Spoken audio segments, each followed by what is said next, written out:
अंकित प्रजापत,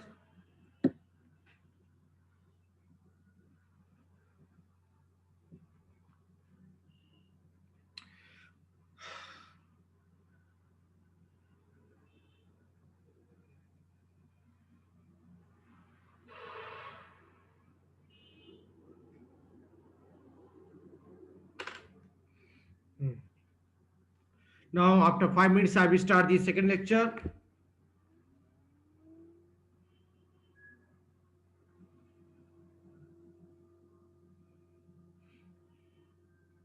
मेरे मोबाइल में नेटवर्क नहीं है, इस वजह से कुछ मैसेज आपको मिल ही रहे हैं.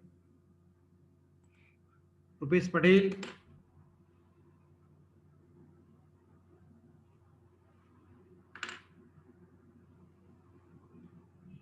सागर Meghwal,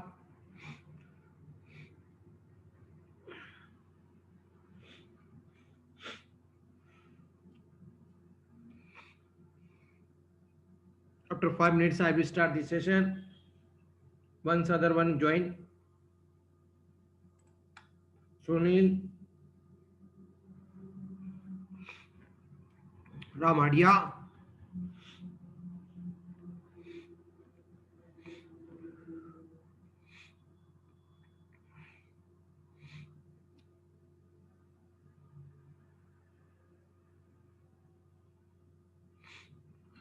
Devin Nagar,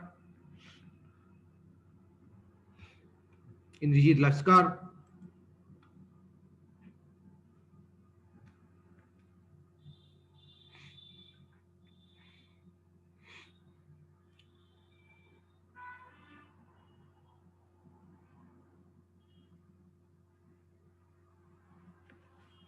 Saurabh Pariyar,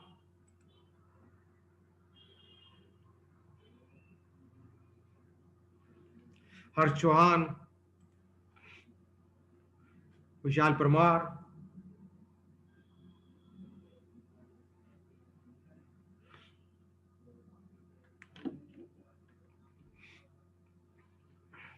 Sarthak Gur, Tilok Jadoo,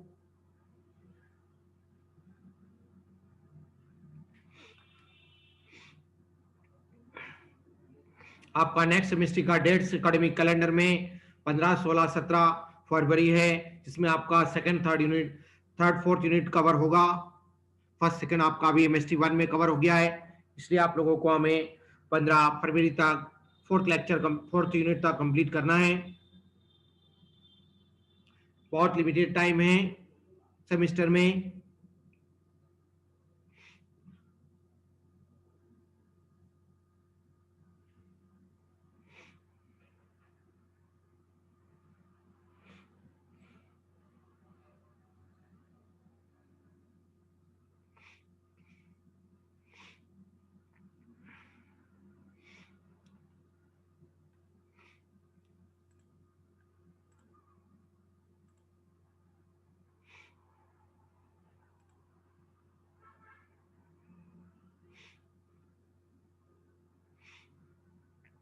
After 2 minutes, I will start the session. Right now, only 13 students are reported.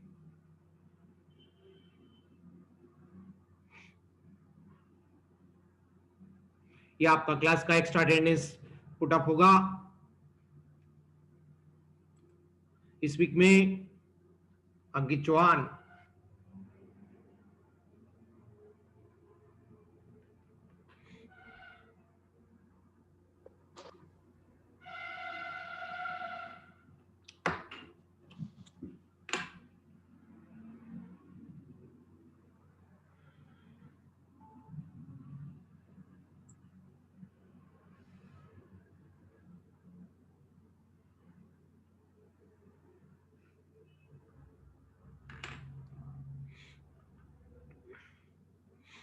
अभी कुछ नेटवर्क इशू था, मेरे मोबाइल में मैसेज नहीं गए थे.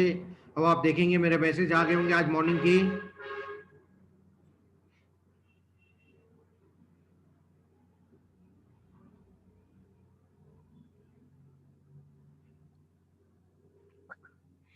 राज मौबिया, सौरभ राय,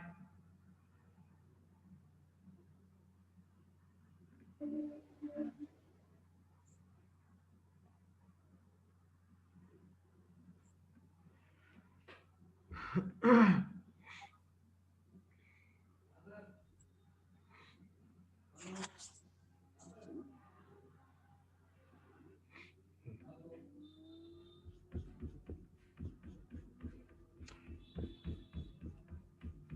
एक दो 1 मिनट वेट करते हैं क्योंकि नया चैप्टर है, तो बिगनिंग में सभी को समझ में आ जाए, आगे बहुत आसान हो जाएगा आपके लिए आगे का समय।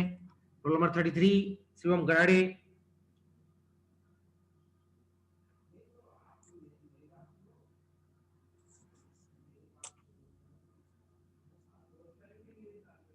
आयुष रिंगे।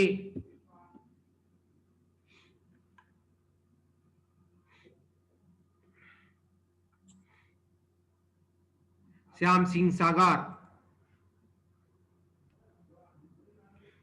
श्याम सिंह अपना माइक को म्यूट करके मुझसे बात करिए जरा। ऋषभ शुक्ला। राहुल पवार।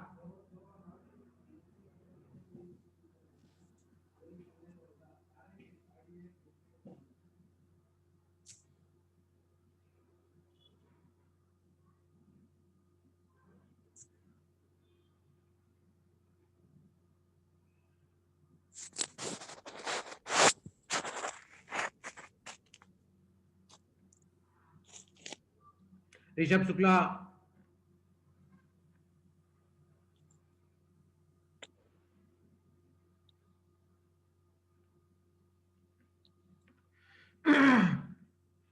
श्याम सिंह। श्याम सिंह।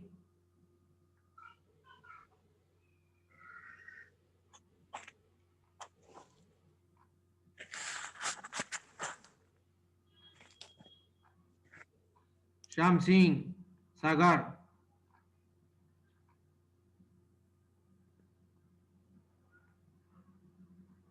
हाँ श्याम सिंह।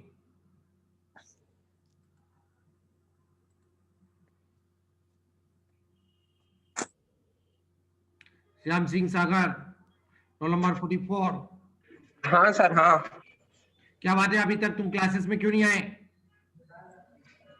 सर वो मैं गांव में था तो नेटवर्क प्रॉब्लम थी वहां पे। बेटा इससे अपन पीछे हो जाएंगे, थोड़ा अपने को नेटवर्क एरिया में अपने आप को शिफ्ट करना होगा।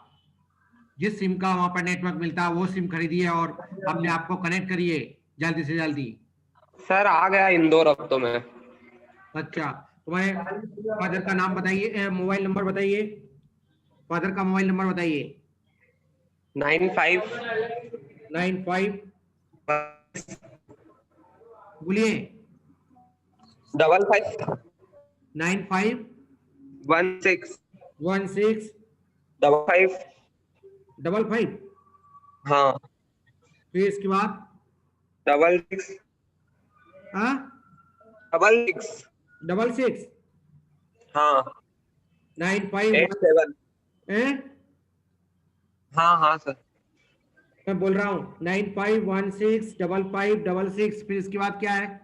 87। अब तुम मेरे को इंडिविजुअली व्हाट्सएप भी करोगे, अपने फादर का नाम, अपना नाम लिखेंगे, ई कैंपस आईडी लिखेंगे और फादर का भी आप मेरे को मोबाइल नंबर भेजेंगे, ठीक है, क्लास सुनने के बाद। ठीक है, हाँ सर। क्लास में पूरे टाइम हमेशा रेगुलर रहेंगे, ठीक है। हाँ सर। ओके, चलिए अब हम डिस्कस कर रहे हैं, अपना लेक्चर स्टार्ट कर रहे हैं।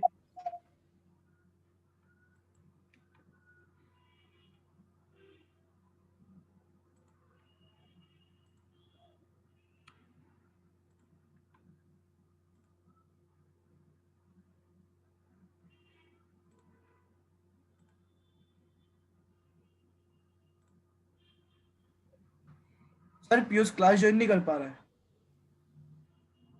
पीयूष कोतवार, क्या क्या प्रॉब्लम सर? बेटे?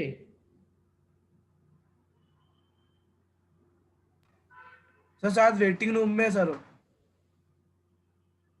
ठीक है, आ जाएगा जब उसका नेटवर्क चालू होगा, मैं उसको अलाउ कर दूंगा, ठीक है। अभी मेरे इसमें दिखा नहीं रहा वो, ठीक है, वेटिंग में। मेरे को भी वेटिंग में दिख जाता है, जो वेट में वेट करता है यहाँ पर दिख जाता है बेटे। देख लेंगे, ज्वाइन करवा देंगे। ओके, बस उसको बोलो कि ये ठीक है।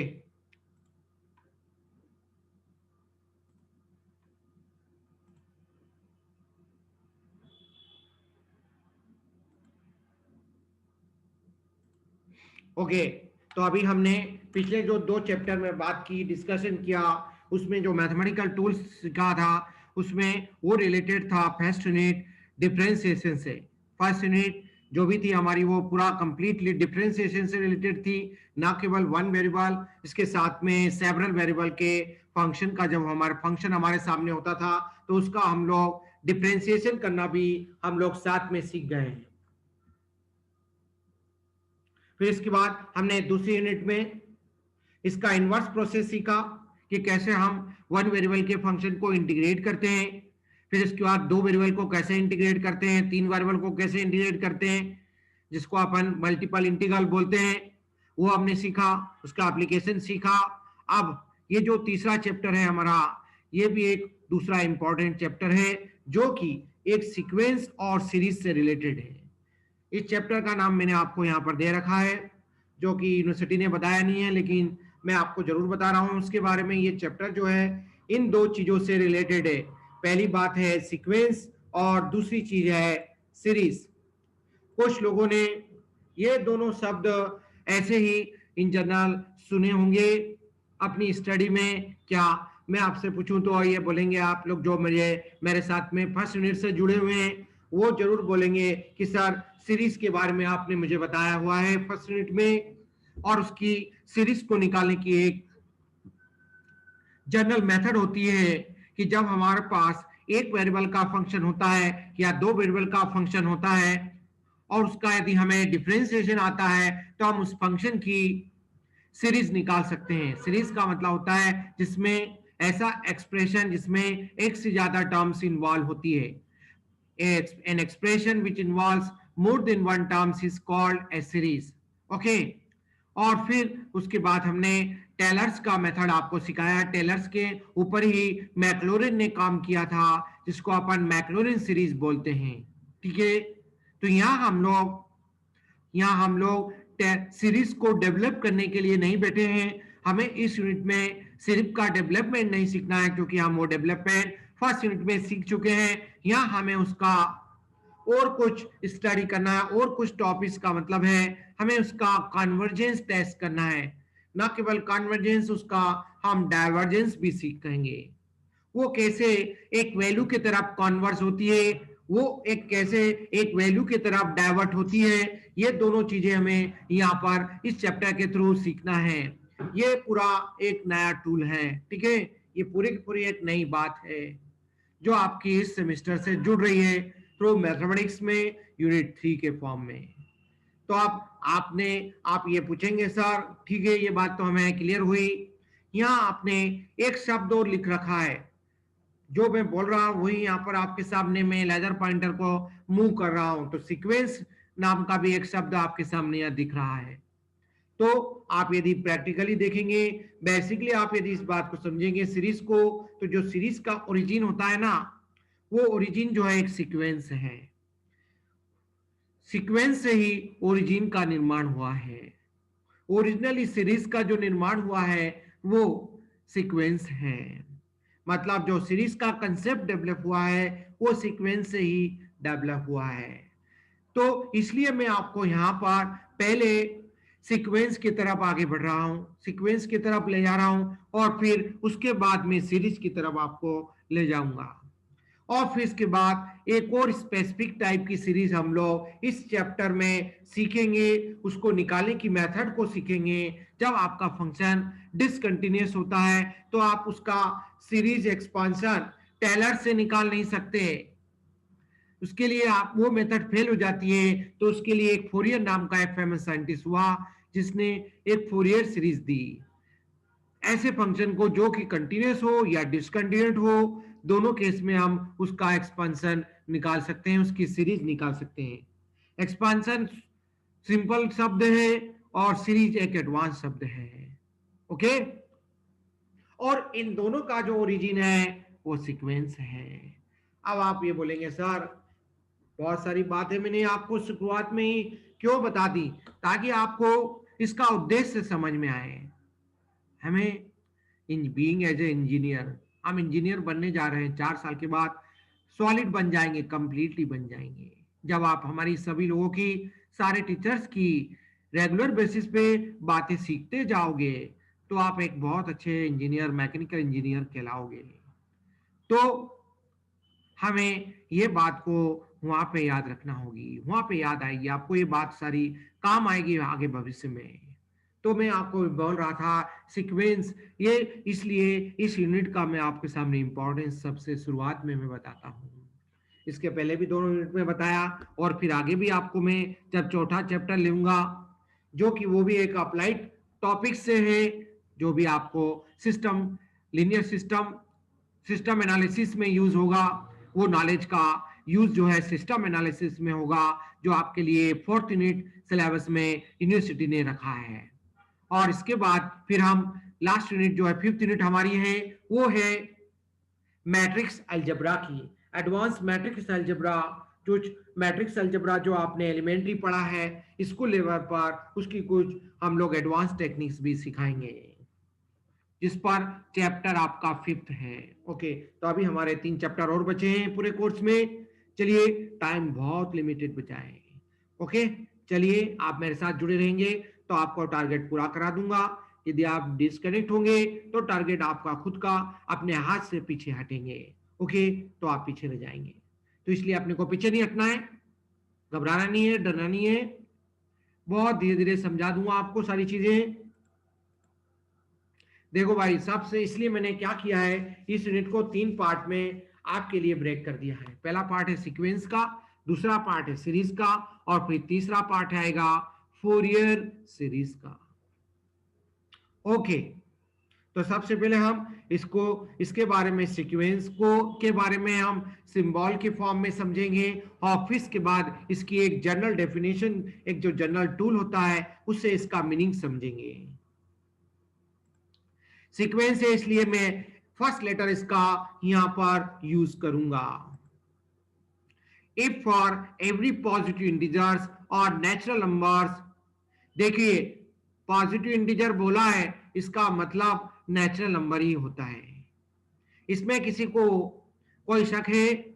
मैं सारी बात आपको नहीं बताऊंगा ही, हर चीज आपके लिए नहीं होगी। ओके, तभी तो हम आगे बढ़ पाएंगे, आगे की लेटेस्ट टेक्नोलॉजी में आप प्रवेश कर पाएंगे।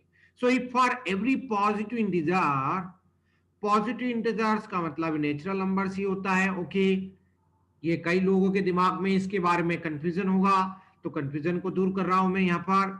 If for every positive integers या नेचुरल नंबर लें, and there is associated a unique real number, प्रत्येक पॉजिटिव इंटीजर या नेचुरल नंबर के करस्पॉन्डिंग कोई ना कोई एक डेफिनेटली रियल नंबर एग्जिस्ट करता है, उससे संबंधित होता है, जिसको मैं एसेंस से डिनोट कर रहा हूं आपके सामने, सिंबल बता भी रहा हूं लेजर पॉइंटर से।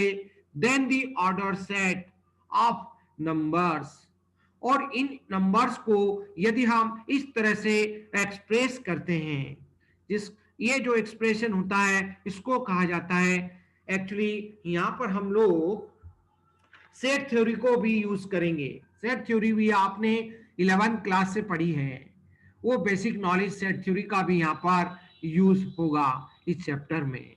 सो then the order set of the numbers s1 s2 s3 sn up to suppose sn and dot dot dot, और इसको हम लोग इस तरह से कर्ली ब्रेक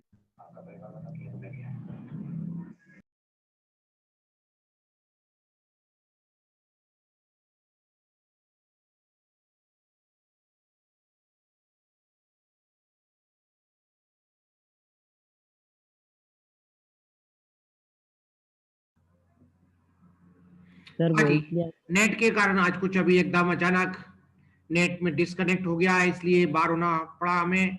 वापस मैंने कनेक्ट किया, आप जुड़े रहिए, आप बाहर नहीं जाइए कहीं इधर उधर। सर आपकी आवाज बहुत कम आ रही है। आ जाएगी बेटा, अभी थोड़ा नेट फेल हो गया था इसलिए आवाज नहीं आ रही थी, आवाज आएगी। मैंने मेरा माइक पूरा कर रखा है, फुल कर रखा है, हेडफोन भी नहीं लगाया आपके लिए, ताकि आपको पूरी मेरी आवाज सुनाई आए। ठीक है, तो कहीं आज थोड़ा सा नेट डिस्टर्ब कर रहा है, नेट थोड़ा परेशान कर रहा है। ठीक है, कोई बात नहीं, जितना समय मिलेगा उतना हम आपको पढ़ाएंगे, फिर नेक्स्ट टाइम क्लास में कंटिन्यू करेंगे, कोई दिक्कत नहीं। पर इसका मतलब ये नहीं कि आप बाहर नहीं हो, बाहर हो जाएंगे। ओके, अब आ रही है, सुनाई आ रही है सभी को? Yes sir. अंकित चौहान, कोई बात नहीं, ये भी नेट से बाहर हो गया होगा। मेरी बात बहुत इंपॉर्टेंट चल रही थी आपके सामने, मैं कुछ आपसे बात कर रहा था। मैं आपको ये बता रहा था कि सेट जो होता है वो क्या होता है। जरा हम सेट को भी जरा रिकॉल कर लें। सेट शब्द आ रहा है यहां पर एक, और फिर उससे आप ऑर्डर्ड सेट को भी समझ जाएंगे। यहां पर दो शब्द आ रहे हैं इंपॉर्टेंट, ऑर्डर्ड सेट। तो सबसे पहले सेट को समझे। सेट क्या होता है? It is a well defined collection of object. तो ये आपके सामने एक वेल डिफाइंड नंबर्स का है जिसको अपन एक सेट में नोटेशन में लिख सकते हैं। तो चूंकि हम इसको एक प्रॉपर ऑर्डर में सेट कर रखा है, लिख रहे हैं, रिप्रेजेंट कर रहे हैं, पहले S1, फिर दूसरा S2, फिर इसके बाद जो नेक्स्ट आ रहा है उसको यहाँ पर लिख रहे हैं, फिर इसके बाद S4, एक सीक्वेंस में, एक प्रॉपर ऑर्डर में हम इसको शो अप कर रहे हैं। तो जब हम उसके किसी सेट के एलिमेंट को प्रॉपर ऑर्डर में लिखते हैं तो उसी को हम लोग एक ऑर्डर सेट कहते हैं। ठीक है, ओके। तो इसमें चूंकि हमारे पास ये जो कलेक्शन है वो नंबर इनफाइनाइट फॉर्म में है, क्योंकि आपका जो रियल नंबर्स होता है वो एक इनफाइनाइट सेट होता है, तो इसलिए ये भी एक आपके सामने एक इनफाइनाइट सीक्वेंस होगी। ठीक है, इस तरह से आपके पास कोई भी दिया जा सकता है, एग्जामिनर कोई सा भी इस तरह का क्वेश्चन लिख सकता है, तो आपसे पूछ सकता है कि बताओ कि ये सीक्वेंस है कि सीरीज है। जब आप सीरीज को समझ जाएंगे तो दोनों में अंतर करने लगेंगे। अभी मैं आपको इस स्टेप पर, वो स्थिति नहीं है कि मैं आपको सीरीज को भी कंसेप्ट को यहाँ पर आपके सामने बताऊं। मैं तो बता सकता हूं, लेकिन आप अननेसेसरी कंफ्यूज होंगे। वन बाय वन करके सीखिए, कुछ चीजें समय के साथ सीखना पड़ता है। ठीक है, वही बात मैं यहाँ पर भी कह रहा हूं, लागू हो रही है। ओके, तो चलिए अब हम अगली स्टेप पे आ रहे हैं। हमने दो स्टेप बता दी एक साथ, लेकिन हम पहले एक स्टेप बताएंगे। SN और TN, इसको अपन कहते हैं is called the nth term और the general term of the sequence. देखो याद करो जरा, 11th क्लास में आपने एक अर्थमेटिक प्रोग्रेशन समझी थी, एक ज्योमेट्रिक प्रोग्रेशन समझी थी, पढ़ी थी ना? यस सर, AP और GP। प्रोग्रेशन, ज्योमेट्रिक प्रोग्रेशन, और कुछ जो CBSE स्टैंडर्ड के स्टूडेंट हैं उन्होंने हार्मोनिक प्रोग्रेशन भी समझी थी। तो प्रोग्रेशन जो होती है वो एक सीक्वेंस ही होती है। ठीक है, और फिर उसको, उसकी हेल्प से हम लोग सीरीज भी लिखते थे। तो हम क्या करते थे, चलो अब चूंकि बात आ गई तो मैं आपको सीरीज भी समझा देता हूं। जब हम किसी सीक्वेंस की टर्म्स को प्लस माइनस में अर्थमेटिक साइन के साथ रिप्रेजेंट करते हैं, लिखते हैं, तो वो जो रिप्रेजेंटेशन है वो एक सीक्वेंस सीरीज में कन्वर्ट हो जाता है, वो एक सीरीज में कन्वर्ट हो जाता है। तो इसलिए मैं आपको ये कहूंगा, एक इंपॉर्टेंट क्वेश्चन आपके सामने शेयर करूंगा कि every sequence, each sequence can be written as in the form of a series. Of course इस तरह से आप एवरी सीरीज को भी सीक्वेंस में लिख सकते हैं। लेकिन एक जो दूसरी बात इसके साथ में कर रहा हूं वो क्या, कि यदि कोई सीक्वेंस लिखी है तो आप वो सीरीज होगी, ये कोई जरूरी नहीं है। यदि कोई आपके पास ये एक सीक्वेंस है तो कोई जरूरी नहीं कि वो एक सीरीज होगी। जब उसका रिप्रेजेंटेशन अर्थमेटिक साइन के साथ होगा तभी वो सीक्वेंस सीरीज कहलाएगी। ओके, तो आपने जो पढ़ा है अर्थमेटिक प्रोग्रेशन, ज्योमेट्रिक प्रोग्रेशन, आपने देखा होगा उसमें प्लस माइनस साइन के साथ आती थी, इसलिए वो एक सीरीज होती थी। ओके, तो हमें जनरल टर्म निकालने की जरूरत पड़ेगी सीक्वेंस में। इसके बाद हम सीरीज में भी पढ़ेंगे, तो सीरीज के बारे में पढ़ेंगे, उसकी जनरल टर्म निकालना भी सीखेंगे। ओके, तो इन सब के लिए जो हमारे पास 11th क्लास का जो आपके पास बेसिक नॉलेज है, अर्थमेटिक प्रोग्रेशन का, अर्थमेटिक सीरीज का, ज्योमेट्रिक सीरीज का, हार्मोनिक सीरीज का, वो सब यहां पर इस यूनिट में काम आएगा। देखिए, मैथ्स में जो भी डेवलपमेंट होता है वो सब पुरानी चीजों को लेके ही होता है, उसका बेस पुरानी चीज ही होती है। या कोई भी दूसरे सब्जेक्ट की भी बात करें तो उसमें वो चीजें पहले की रहती है उन्हीं को हम उसको आगे प्रोपोगेट करते हैं, उससे आगे बढ़ते हैं, उसी का एक्सपांशन होता है। नहीं तो चलिए आगे बढ़ रहे हैं। The sequence is briefly written as, अब बात आएगी भाई हम इसको लिखेंगे कैसे। सिंबल हमने ये डिटेल फॉर्म में तो बता दिया, ये डिटेल फॉर्म में सिंबल बता दिया, इसको शॉर्ट हैंड फॉर्म में कैसे लिखेंगे, ये शॉर्ट हैंड नोटेशन आपके सामने है। ऐसे जो भी आपके सीरीज की आप सीक्वेंस की जनरल टर्म है उसको आप इस कर्ली ब्रैकेट में लिखेंगे और यहाँ पर उसकी लिमिट मेंशन करेंगे n बराबर 1 से n बराबर इंफिनिटी तक। पहली टर्म के लिए 1 और लास्ट टर्म के लिए इंफिनिटी। तो क्वेश्चन आपको कभी इस सिंबल में देखने को मिलेगा, क्वेश्चन कभी आपको इस सिंबल में देखने को मिलेगा। दोनों ही कैटेगरी में क्वेश्चन एग्जामिनर आपको कंफ्यूज करता है, लेकिन आप अब आज के बाद कंफ्यूज नहीं होंगे। सो मोर प्रिसाइजली, हाँ अब उस बात पे मैं आपको गौर कराना चाहता हूं कि बेसिकली आपकी सीक्वेंस क्या है, व्हाट इज दिस। इसको हम लोग एक कंप्यूटर में एक बेसिक सब्जेक्ट होता है डिस्क्रीट स्ट्रक्चर, डिस्क्रीट मैथमेटिक्स, जो कि आपने ऐसे एक पार्ट सेट थ्योरी का 11th क्लास में आपने पढ़ा है। बताओ जरा सेट थ्योरी के नाम से आपने क्या क्या पढ़ा है। सेट पढ़ा है, रिलेशन पढ़ा है, फंक्शन पढ़ा है, बस वो बेसिक चीज पढ़ी है। तो भाई ये जो सीक्वेंस है ना वो एक स्पेशल टाइप का फंक्शन होती है। अब देखो आपको आपके टीचर ने स्कूल में एक बात बताई होगी कि जब हमें रिलेशन को डिफाइन करना है तो हमें कम से कम एक सेट की जरूरत होती है और अधिक से अधिक 2 सेट की जरूरत पड़ती है। तो क्या सर फंक्शन में भी ऐसा होता है, क्योंकि फंक्शन जो है रिलेशन का एक स्पेशल कैटेगरी होती है। वो क्या स्पेशल कैटेगरी होती है, याद है किसी को? वो ये होती है, देखिए ये तो आपके सामने इधर रिलेशन का या फंक्शन का हम कोई भी एक सिंबल लेते हैं, फिर 2 बिंदी लगाते हैं और फिर इसके बाद यहाँ पर इसका डोमेन लिखते हैं और इधर एरो बनाते हैं, एरो के बाद में इसका कोडोमेन लिखते हैं। और इसमें खासियत ये है, इसमें विशेषता ये होती है इस रिलेशन में जिसको हम लोग फंक्शन बोलते हैं कि ये जो कोडोमेन का जितने भी एलिमेंट्स कोडोमेन के होते हैं वो सब के सब इस डोमेन के जितने भी एलिमेंट होते हैं वो कोडोमेन के एक ना एक एलिमेंट से जरूर एसोसिएट होते हैं, रिलेट होते हैं, इस रिलेशन से संबंधित होते हैं। जब किसी फैमिली में एक व्यक्ति उसके सारे मेंबर से एसोसिएट होता है, बस वही उस व्यक्ति को हम लोग फंक्शन बोलते हैं।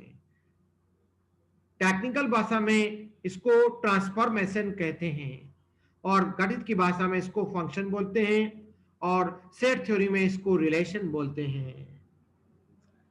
ओके, तो ये क्या कर रहा है, n के एलिमेंट्स को r के एलिमेंट के साथ एसोसिएट कर रहा है, रिलेट कर रहा है, उसका उसके साथ संबंध बता रहा है।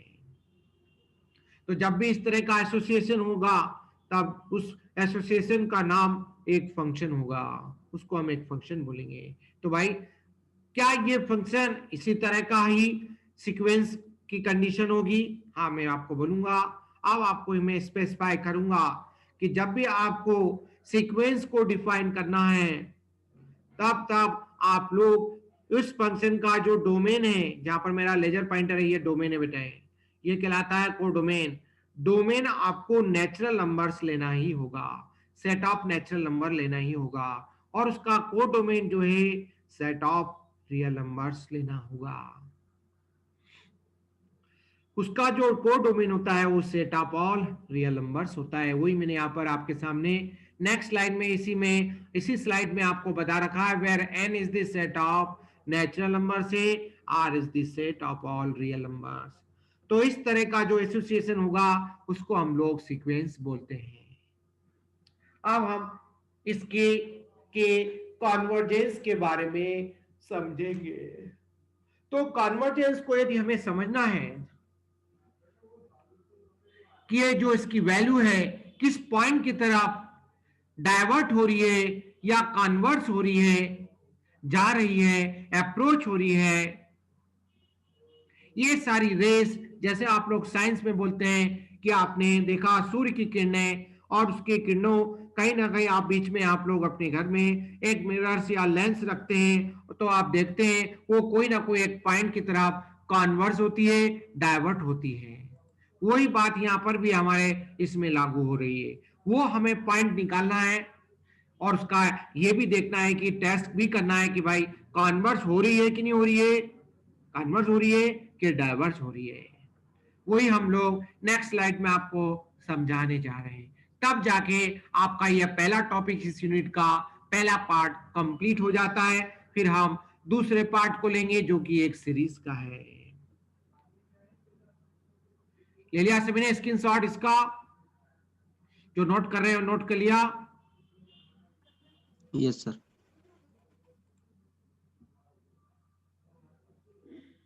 बहुत गहराई से समझा रहा हूं, गहराई से समझते जाइए, बिल्कुल सब्जेक्ट में पकड़ बन जाएगी आपकी, घबराइए नहीं। ओके, ये देखो आपके सामने एक एग्जांपल दिया है मैंने। ऐसा एग्जांपल आप भी खुद डिजाइन करने लगेंगे आज के बाद। ये रहा आपके सामने दूसरा एग्जांपल। क्या विशेषता है इसमें, कोई बता सकेगा मुझे?